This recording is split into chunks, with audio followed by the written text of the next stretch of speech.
The first question is from Will, and he's saying, my question is about speed.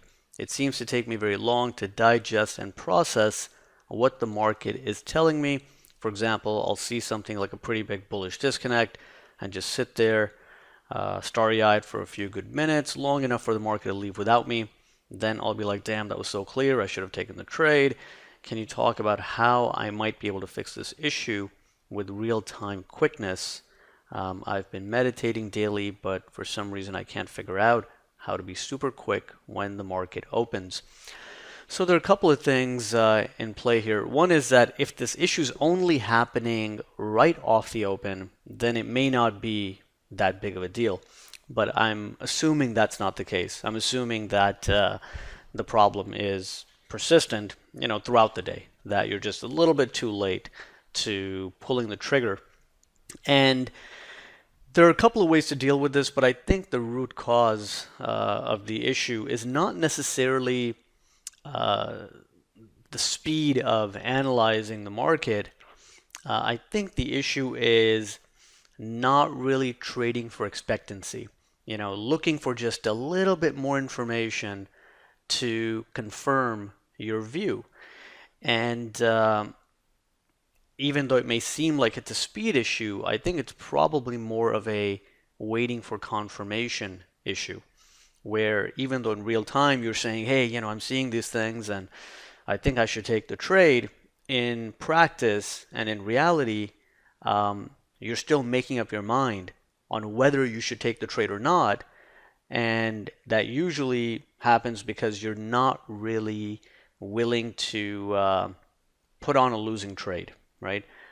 It's an outcome-focused problem, and it usually stems from wanting more certainty, wanting confirmation, wanting to know just more before pulling the trigger.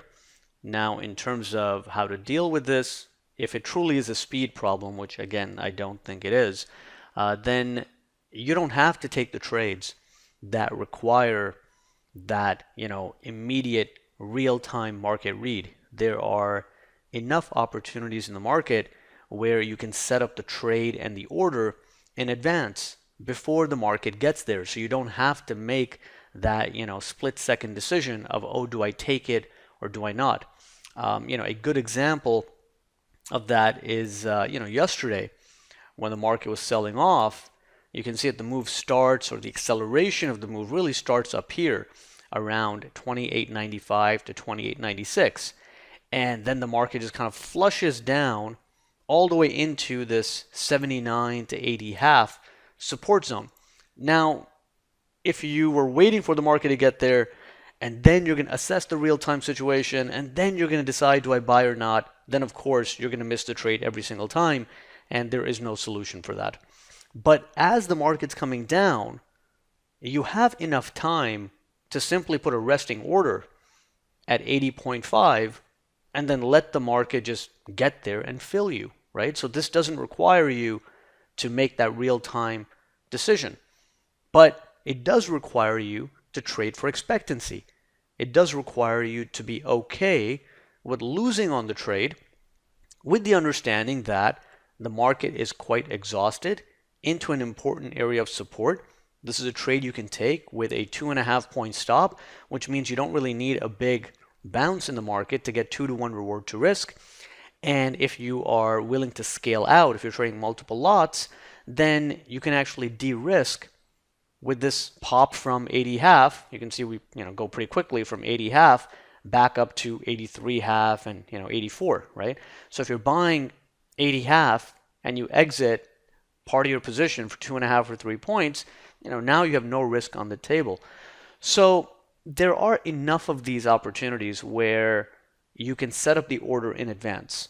And that's what I did, right? When the market was coming down there, I didn't want to buy initial support because now this area was resistance. It's the open drive spot. It's broken support that can act as resistance. So I can't really buy here because the reward to risk is not going to be that good. But I put a resting order in at 81, 2 ticks ahead of the zone because it was only a 6-tick zone.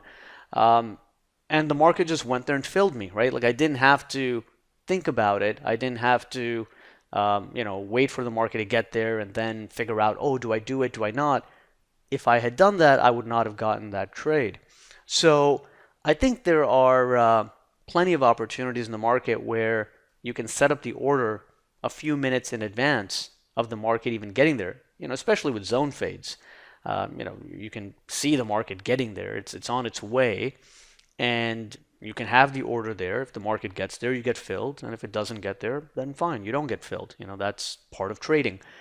So that's one way that you can practically deal with this issue.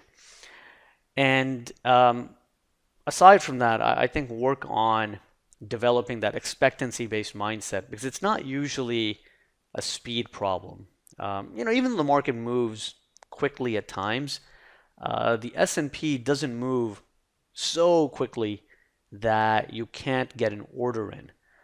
The only time that would happen is if you're just contemplating and you don't really have a clear idea. And you really have to be honest with yourself and question whether the idea was clear in your mind to begin with. It's very easy to fool yourself into thinking that the idea was very clear and you simply didn't act, when in reality, maybe there was too much ambiguity at the time. Like, what's the reason that you're not pulling the trigger? Is it a fear of losing? Is it just kind of a lack of a clear process? So you can kind of dig deeper into what the root cause is. But typically, the root cause has to do with wanting more information, more certainty, not willing to lose, not willing to kind of take that risk of finding out if the trade's going to work. I think if you adopt more of a kind of a scientist or experimental mindset, where you realize that every trade idea is a hypothesis, it can work or it may not work, and if you're detached from the outcome, which is easier said than done, totally get that, but that's what's needed. So if you're looking at today, you can see the market comes down here. Now the market is at this zone. This is a 5-minute chart, right? So the market is here from 9:10 through like 9:35. I mean, it's here for a good 20-25 minutes. So if someone wanted to buy, you can't say, well, the market just didn't give me enough time, right? It's here for 20-25 minutes. Anyone who wanted to buy had access to these prices. There was a bullish disconnect on the advanced decline. The tick was holding above zero. We weren't seeing any major warning signs. So why would someone not buy the 82 half to 84 half zone? Well, because they think that the market's going to go lower, so why would I buy here? I'll just buy here, right? So if you're going to overpredict and kind of, try to filter out what you might think are losing trades, then yeah, you're going to miss these types of trades. But if you have more of a expectancy-based mindset, where you understand that, we are seeing a bullish disconnect, the momentum is still favoring the long side. The market is holding above the 82.75 high volume node, which was an interesting area, and there is potential for the market to reverse from here, go back up to initial resistance, and if it does that even half the time, my overall results are going to be positive, right? So if you're overly focused on the outcome of this particular trade, then you're going to end up overreading it, overthinking it, overanalyzing it, and just kind of dwelling on it for far too long. And then when the trade works out, you can tell yourself, oh, I knew that was going to happen. But no, you really didn't, right? None of us know what's going to happen. And if you just accept that and come to terms with it, then it's much easier, because then the outcome of the trade is not something you have to take personally, right? It doesn't reflect on you. It doesn't mean you're, a good trader or bad trader, whatever. It's just that that's the game we're playing, right?